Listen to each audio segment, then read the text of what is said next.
Up and Die Podcast, Episode 8, Pay It Forward. I'm going to cheat this week. I have my notebook, and I made a list of everything that I wanted to talk to you folks about, just because I've been feeling a little bit under the weather. My husband was sick last week. He is never sick, and as a result, of course, now I am. So I have my mug of hot tea, and I have my cheat sheet with me, and we're just going to muscle through. Whenever I'm sick, I always get a little depressed, and I think probably we all do. Nobody's ever happy being sick, and so your mind goes into horrible places. And of course, during this week, we've lost more people from this world, and I just had a moment of reflection where I realized how many wonderful, wonderful people seem to have all gone at once, and what a difficult year. It's been a challenge for so many people this year, including us, and just it seems like it's more challenging than ever before. And maybe that's me falling more into the adult years, or it's just me getting old. Or maybe it's just my perspective is a little bit darker, or I've got more history to look back on, and so with time seemingly going so fast, it piles up a little bit differently, and it seems a little bit heavier these days. And I make great efforts to not mire in my little personal world. The sky is very, very gently attached, and with just the slightest bit of negative energy, my sky falls, and I don't cope well. So I don't actively watch TV. We watch a lot of stuff through Netflix or Hulu. We don't have streaming cable. We've chosen not to have that. I actively avoid watching news. I actively avoid watching commercials. I really don't like having products pushed at me. My awareness comes from either things I see in the store, things that I read in magazines, things that friends tell me about, and I really take personal recommendation very, very to heart. If somebody loves something, you can see the passion in them. You can see that they're honest about it. I watch advertisements and I laugh because the messages are often so veiled and horrible. So I actively avoid all of that. I also avoid newspapers. Some people will look at me and say, honey, you're living with blinders on. No, believe it, the message still gets through. You don't realize how bombarded we are. I still see huge, huge portions of the greater world through Instagram, through Pinterest, through Facebook, which I need to get rid of that account. That's just toxic. And so I am very aware still of world happenings. I do tend to look at world news. I turn to the BBC for a perspective on America more so than I turn on our local channels. And so I'm careful about my exposure, just because my sky comes falling down and I get panicky and depressed, and it's not a good thing. So with all the death and all the struggle and all the illness in the world, I actively encourage you to turn it off. Take a break. Take a break. I think emotion is contagious. I believe emotion is contagious. If you see a child giggling, you're gonna giggle.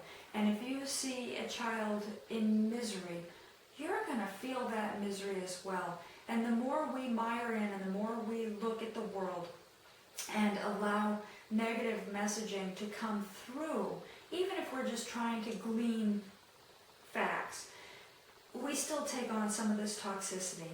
So I'm actively pushing to watch joyful things. I have had just a Pixar vacation. I love Pixar movies, and I really have just been filling myself with joyous kind of things, because I found when I was sick, at the worst of it, not just that I have right now, that I can get so wound up that even Santa Claus is a horrible person. Pardon me. I mean, think about it. My roof is already heavily laden with snow, and I have this fat man who suddenly decides to park his overladen sleigh on top of my already burdened roof with his animals. Does their poop magically disappear, or am I supposed to wait for the snow to thaw before I go up onto the roof and start to clean up reindeer poop? This is the kind of madness that gets in where you start to become so cynical and so angry that you even Santa is a horrible person. So done, make it happy.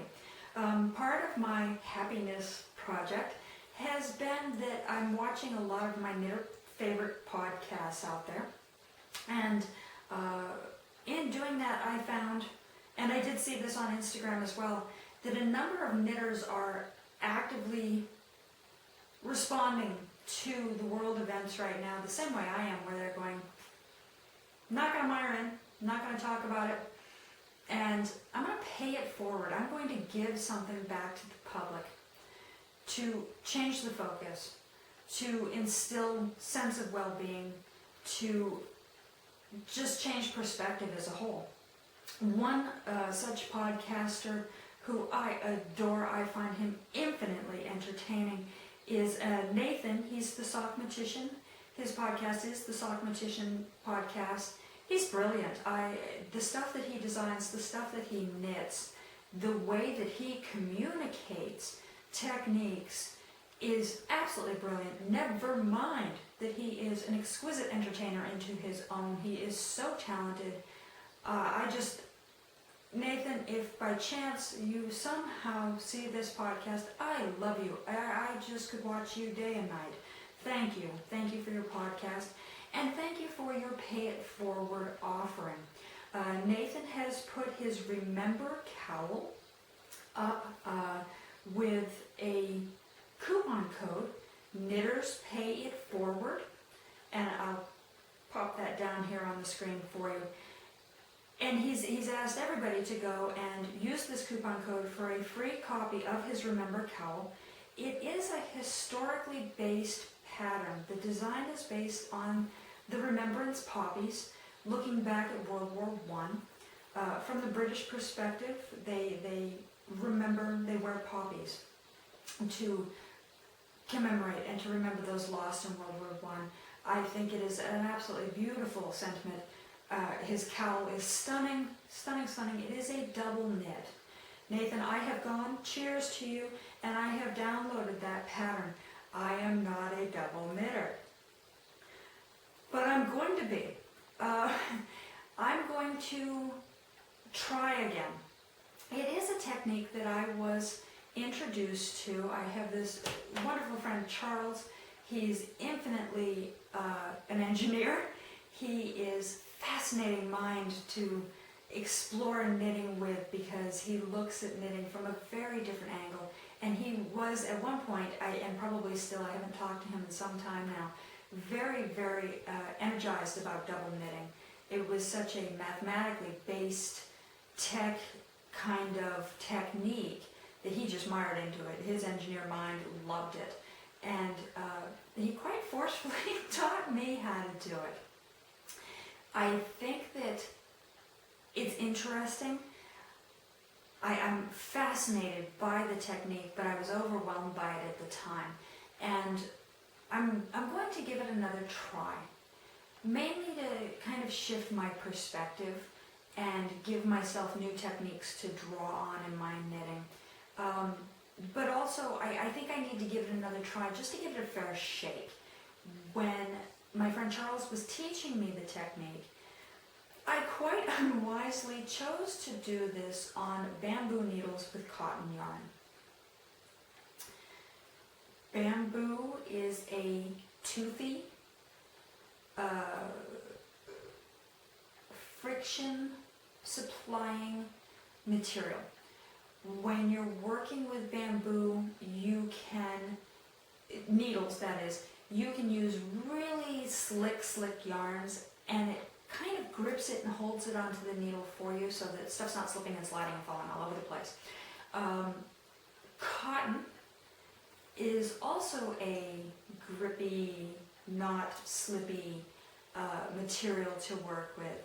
And the two of them together, I chose when I was learning this, specifically because I didn't want anything to slip, slide, or move, and really give me the opportunity not to have to worry about where my stitches were going or sliding to. But it was like a safety net. It was training wheels for me in my mind that I needed this intense, non-moving stitches on needles kind of situation. I'm years now down the road from that experience, and I think that it inhibited me. I know that I found it tedious, and although I built that safety net into this process, I think I forgot that it was there, and it made it more tedious, whereas I think now a more matured knitter, a knitter with more miles of yarn under my fingers, I think if I try it again and I use proper materials, and I use a brass tipped needle, and I use a wool, then I'm going to be a lot happier with it. That being said, I will not be just casting this pattern on. I will need to bone up on my double knitting techniques again in order to make this fully reversible cowl, and we'll have to do some swatching. That being said, I haven't had a lot of knitting time, so this will be my 2017 Add a Technique project. I'm really going to put this forward as a study, and I'm grateful to Nathan for his offer for his free cowl pattern. I have admired it for some time now. I think it's absolutely lovely. I love the sentiment, and it was kind of the kick in the right direction that I needed. Therefore, in the spirit of Nathan's Knitters Pay It Forward, I am also going to offer a free pattern. My pattern is the Peaks and Pints cap, which I just realized I did not pull out for you. Bear with me just one moment. I'm going to go grab that hat for you. Sorry about that. I tried very hard to be prepared. I even have my cheat sheet. This is my Peaks and Pints design. It's probably not going to show up well on the camera. I will insert another photo here. It looks a little long on my little mani head.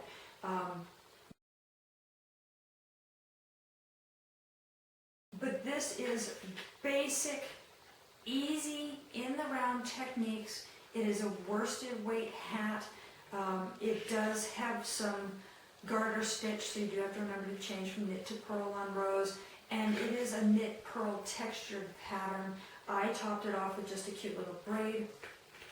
It is inspired by skiing. I skied as a child and as a young adult, and I just created this as après ski wear. You can wear it on the slopes, or you can wear it in the pub afterwards with a pint. And so I am gifting this pattern to you, to anyone. Feel free to forward the coupon code to everybody that you know. Make them aware of this. Pay it forward to them. The coupon code is Knitters Pay It Forward, and it gets you this hat pattern for free.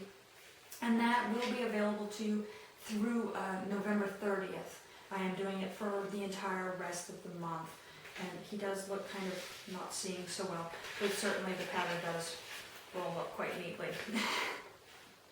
So I love this pattern. I'm happy to share it with you folks. Please feel free to pass that coupon code on to everybody and enjoy it.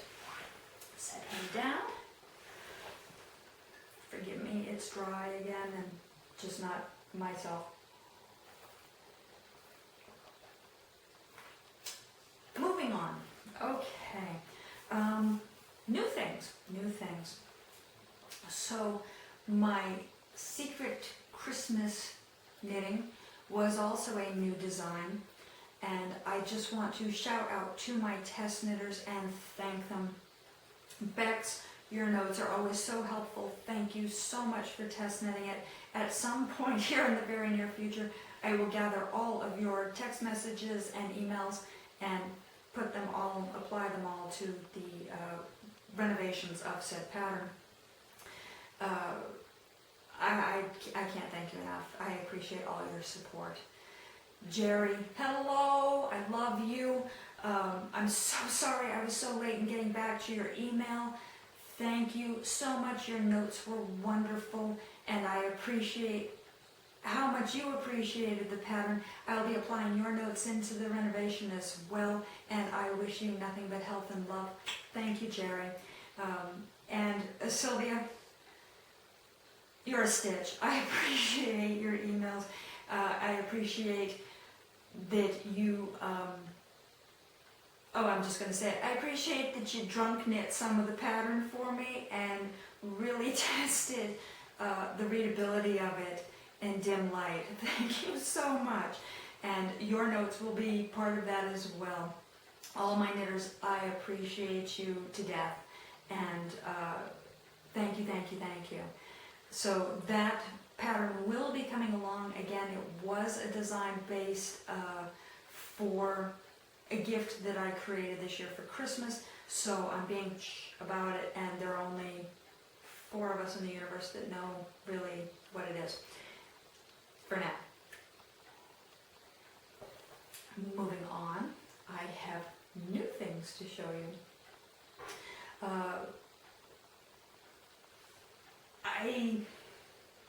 Where do I want to go with this? So this past week, even though I was sick, somehow I still think I'm Superwoman. And I fail consistently when I'm ill to give myself time to heal. I am not forgiving. I am not patient with myself.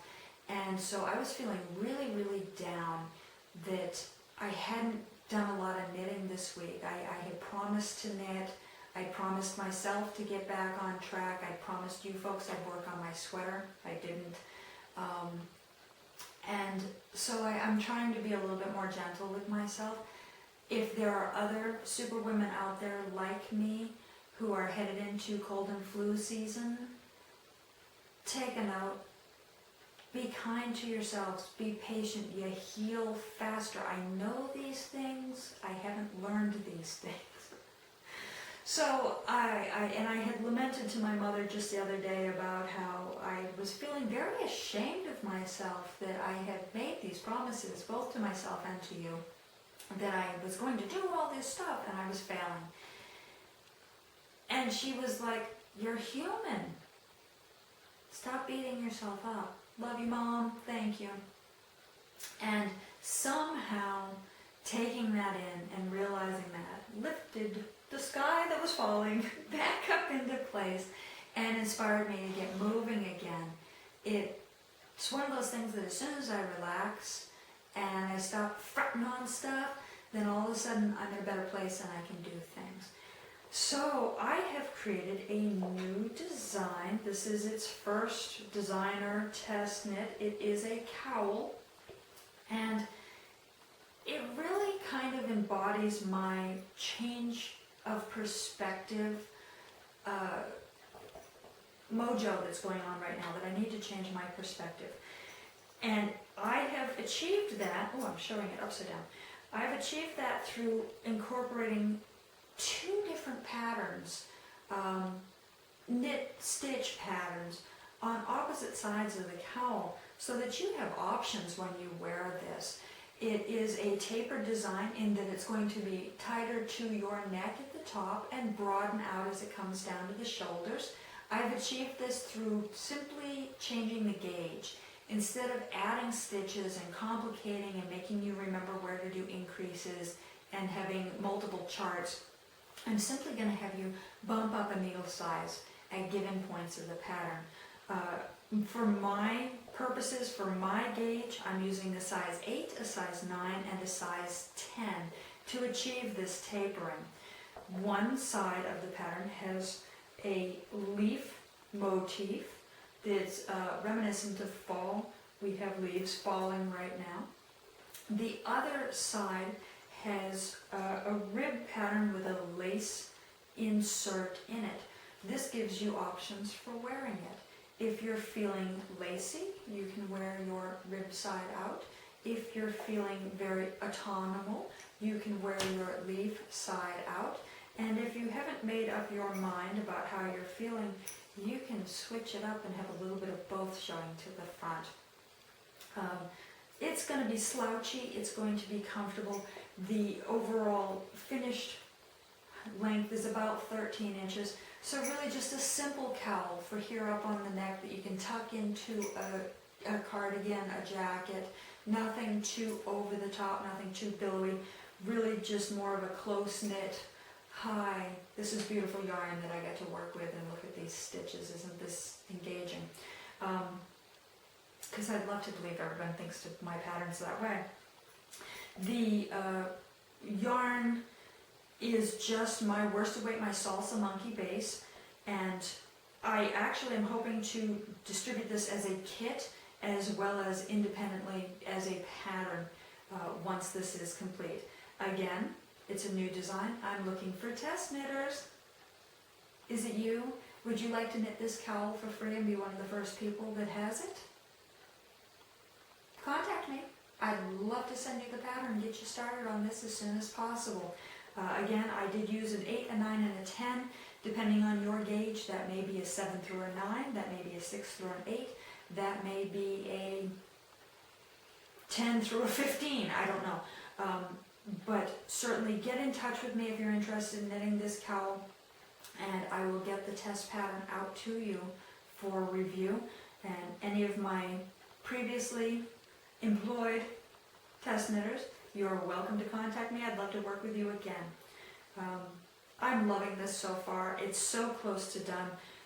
I cast this on last night. It whips up really quick. It has an easy to memorize stitch pattern and chart. Flew off my needles. I love designing patterns that look more complex than they actually are. My patterns should be fun to knit, they should be relaxing, they should be easy to memorize. I don't like doing overcomplicated things. I want knitting to be an enjoyable experience for myself and for anybody I design for. So certainly hop on this bandwagon and come knit a cowl with me. As I was saying earlier, I had a lot of shame about not accomplishing things, which clearly I should be very proud. I just finally pulled this design together and did it. The design actually has been in the works for a long, long time. I have a tendency to park things while it's brewing in my subconscious. And I think that's part of what's going on right now with the sweater that I'm supposed to be knitting, that you guys are supposed to be keeping me on task about. I have been working the back, and I'm toying with the length, so I'm not quick to finish it because it does knit from the bottom up, because I want to be sure that the length is right. So that may mean that I'm going to actually park the back on the needles and set it aside and start the front. That having been said, I spoke about this repeatedly, I was toying with making it a V-neck, as I prefer a V-neck. The pattern as originally conceptualized is a boat neck. I have to remind myself that I need to keep this simple. I want one successful sweater that fits. And it started as a boat neck, I need to finish this as a boat neck and not start complicating it by changing up my concept. I can make a V-neck sweater with another yarn right after I finish this sweater. I may be too old to see the yarn at that point, but I can do it. So I'm releasing some of that tension, releasing some of that guilt, and remotivating back into my sweater by setting a rule. And that rule is that I'm going to roll back to doing just the boat neck, and I'm going to advance on this.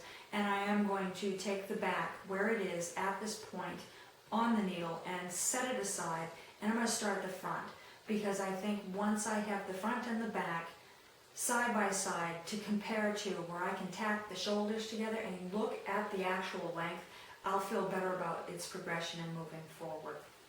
So I am confident that now, having completed these editorial hurdles, I'm going to be able to get a lot more work done on that. These editorial hurdles that I talk about were plaguing this cowl. I kind of had a concern with the cowl. Like I said, it's a tapered design that I'm asking you to have 3 different sized needles to do this. And it is just graduated sizes 8, 9, 10. And I am well aware that you're probably as addicted to knitting as I am, and you probably have a stunning collection of tools. You may have an interchangeable set where you're just going to unscrew one tip and screw the next tip on and cruise right through this cowl. I think that this design has been long plagued by the fact that it was initially started and conceptualized before I had a reasonable collection of needles, and I just felt kind of like it was a burden to expect somebody to have needles in 3 sizes to complete a project. I've talked to a lot of people about this and asked for a lot of opinions about it, and apparently my fear is unfounded.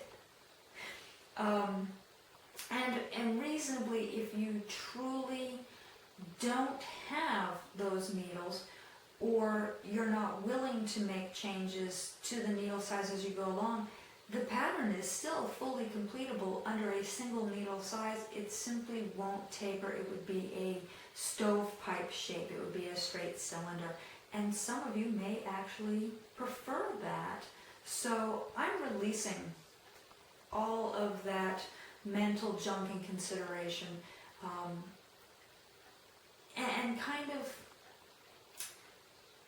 trying to appreciate that I think all designers go through this. I think all designers are extremely contemplative and considerate of the knitter and what the knitter's perspective of the pattern is, whether it's useful in your lives, whether the end product is enjoyable, whether you're going to have the tools accessible to you or not.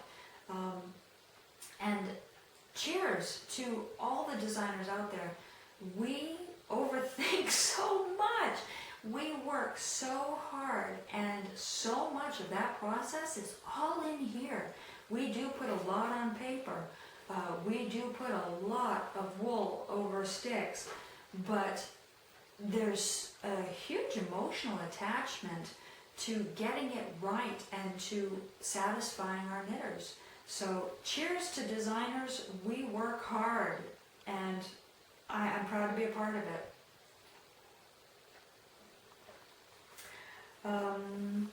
I have progress this week, not just my cowl.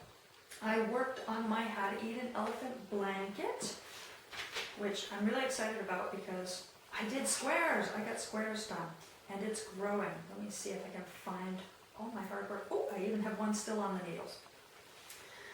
And I have got ends. I need to spend an evening. I'm sorry, my camera died. Apparently I've been prattling on too long. So I was showing you my How to Eat an Elephant blanket. I was showing you my squares. I do have one square in progress, and I was lamenting that I have a lot of ends I need to weave in, and that I have an evening of sewing up dog toys ahead of me as well. My dogs like plushy toys, and they like shredding plushy toys. There's nothing more fun than ripping a nose off of a stuffed animal, or trying to pull a tag free, or delimbing a stuffed animal. So I have a triage pile in one corner that I sit down with good thick button thread, and I sew all of the animals back together. And some of them have a tendency to become kind of Frankenstein, where they lose limbs over time, or they lose facial features over time, and then there'll be one that has a few too many limbs and another one with a few too many limbs, and I just kind of go, well, the dog loved both of these toys. We'll just kind of amalgamate and make one toy. So, in my near future, I have an end weaving and dog toy repair evening. This week I worked on this row here, and I have all these new squares. Actually, I think I might have shown you those 3 last week. And so I have 3 and a third squares to show this week. So we're growing, folks. This is so much fun. I love it, and it's pretty mindless. It's a great TV project, and it's starting to get big enough that it covers my lap while I work, which is wonderful because the temperatures have definitely dropped. So I'm starting to really appreciate its warmth and its size already. So tuck this away. Progress.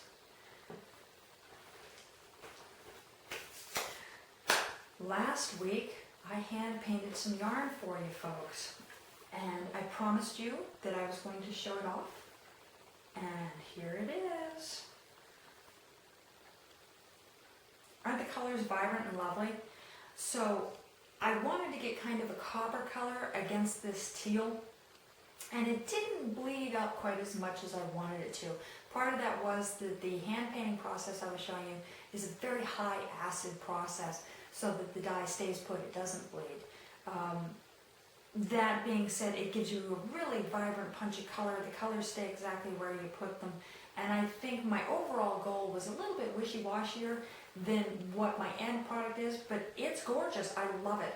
The vibrancy is just, it's vibrant. And I think it's very appropriate for this time of year. The leaves and the cold water colors, it's kind of like the first freeze of the year, where you've got golden leaves falling down out of the trees and you've got the lake freezing over for the first time.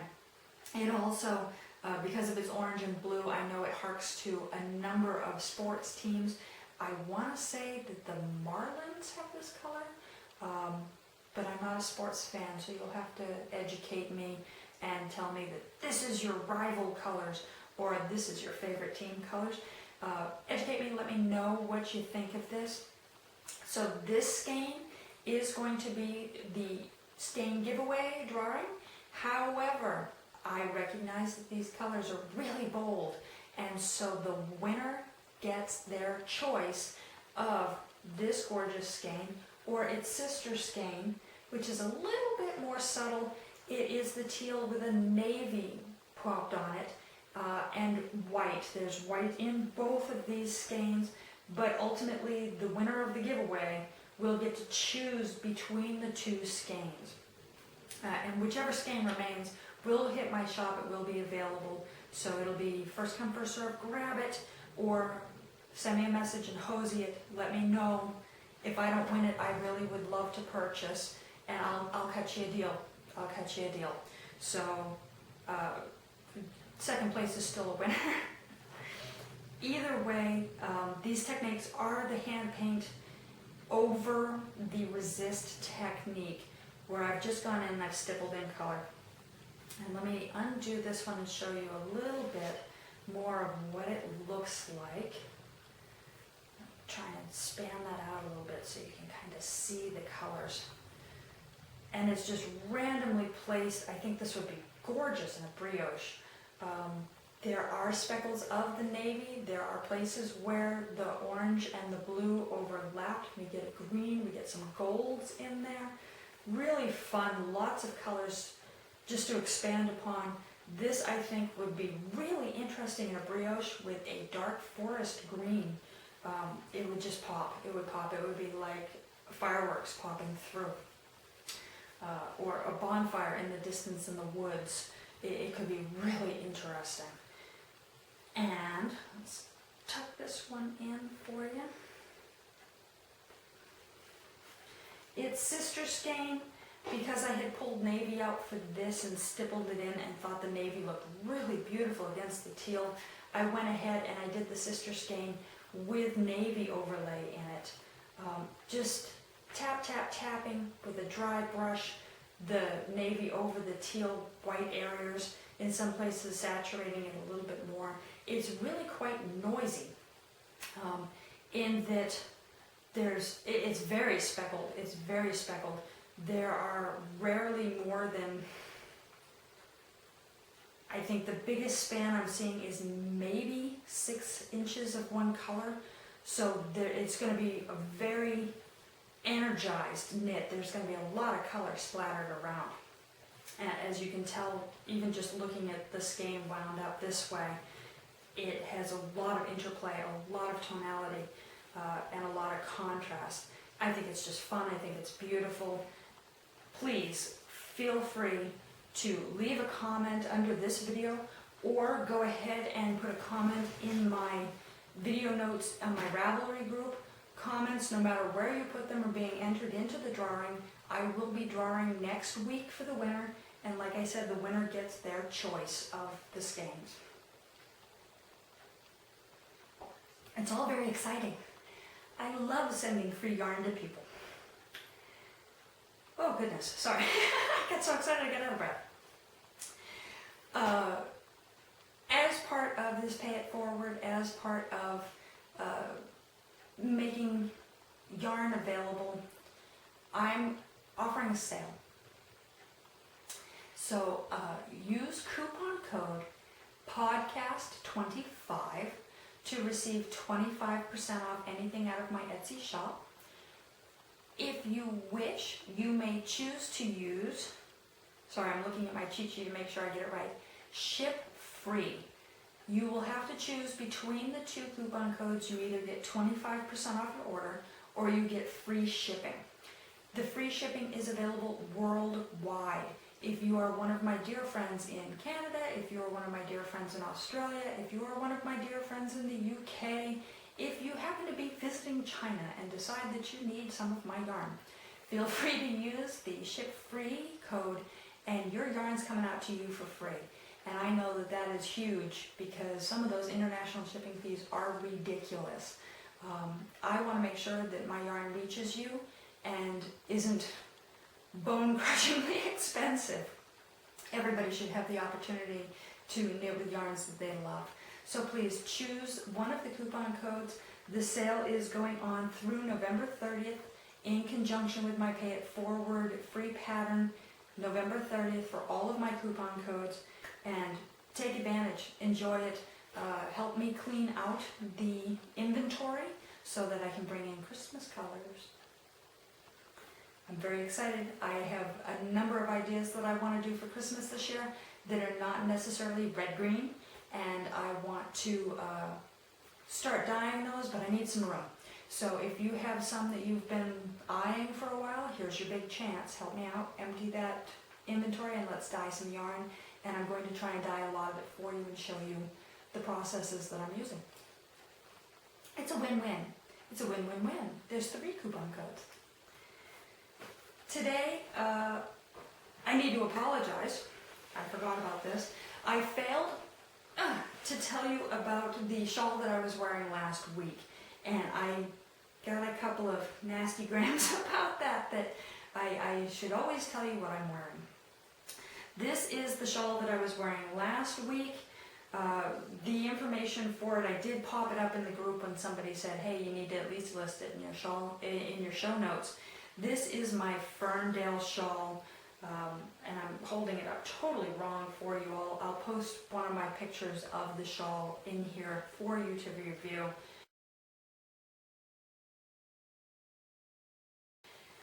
This is a lace triangle. It is not a standard triangle. It starts very small and spans out. So the first 20 rows zip right by. The last row may take you a day. I'm kidding, it won't be that bad. But this has a triangle shape. It has a lovely ivy kind of stitch in it, and it has a stitched on lace border at the end that makes these beautiful little scallops. I just love this design. This is one of my designs. It is available in the Ravelry shop. Again, it is called the Ferndale shawl, and I have it knit here in one of my yarns. This is on the Twist Monkey base in Old Money. The color is called Old Money, and it's silky, soft, and squishy, and lovely and warm, and I just adore it. Please, if you have questions about it, if you're interested in it, just send me a message. I'm happy to talk to you about it and explain what kind of stitches and techniques you need to be aware of in order to do this. It's not difficult. Again, like all of my designs, I try to make them happy and easy and enjoyable. And if I don't tell you about this one, then I'll just continue this process. This particular shawl is called Ships Ashore. This one is a triangular shawl, but it has a insert that you work as you're doing your triangle down the center spine. That's a slightly different lace. Again, I'm not sure how well the camera's picking this up. I'll insert another product photo for you so that you can see it. And it blocks out with these lovely peaks on it. This particular yarn is not one of mine. I believe it is Tosh Light. I could be wrong. But it is also a single twist, which is the yarn that inspired me to get that base and dye it. I just think it's scrumptious to work with. This one I believe was called Pocket Watch. The colorway is called Pocket Watch.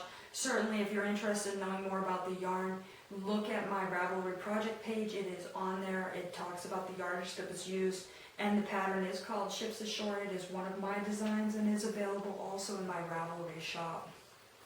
Let's see if I can put this back on without hanging myself.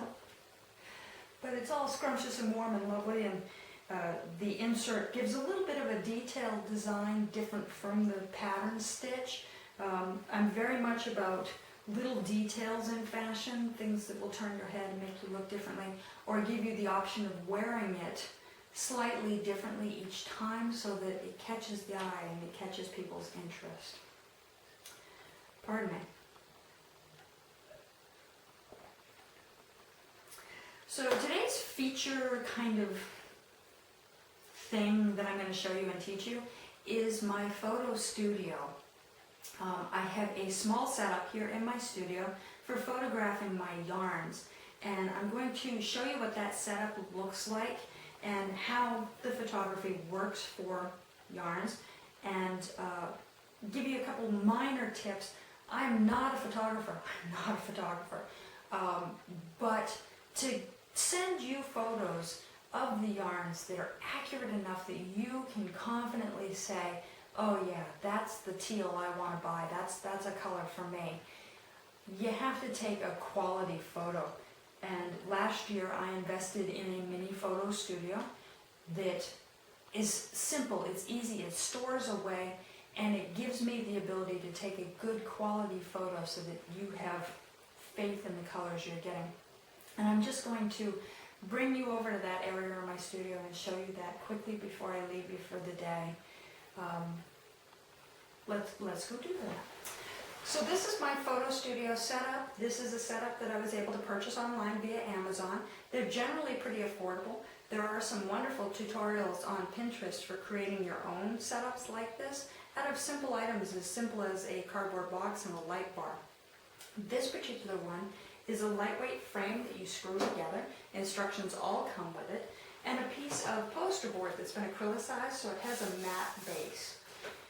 With the light bar turned on, it floods the entire area with a non-reflective area with light, even light, so that your product can be placed inside and you can get a quality photo of it without deep shadows, without misinterpreted light colors. This photo studio is sizable and flexible. I can actually move this back to get overhead shots if I want, and I can put large items in here. Grab this real quick and show you. A fairly sizable item can go in here and you can get a decent shot of it. What this does is it protects you from having to use a flash, which gives bright spots and glares. A flash just doesn't represent your product as well, and you get a lot of shadows as a result of it. You ultimately want nice, even light. I love my tabletop photo studio. I ultimately would like to get some more backdrops for it. Dark yarns look better on a dark background. Light yarns look better on a light background.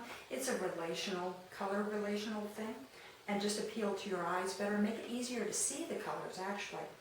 So on my Santa wish list, I have more backgrounds. This kit does come with just the white. There are add-on packs available. Certainly check out Amazon.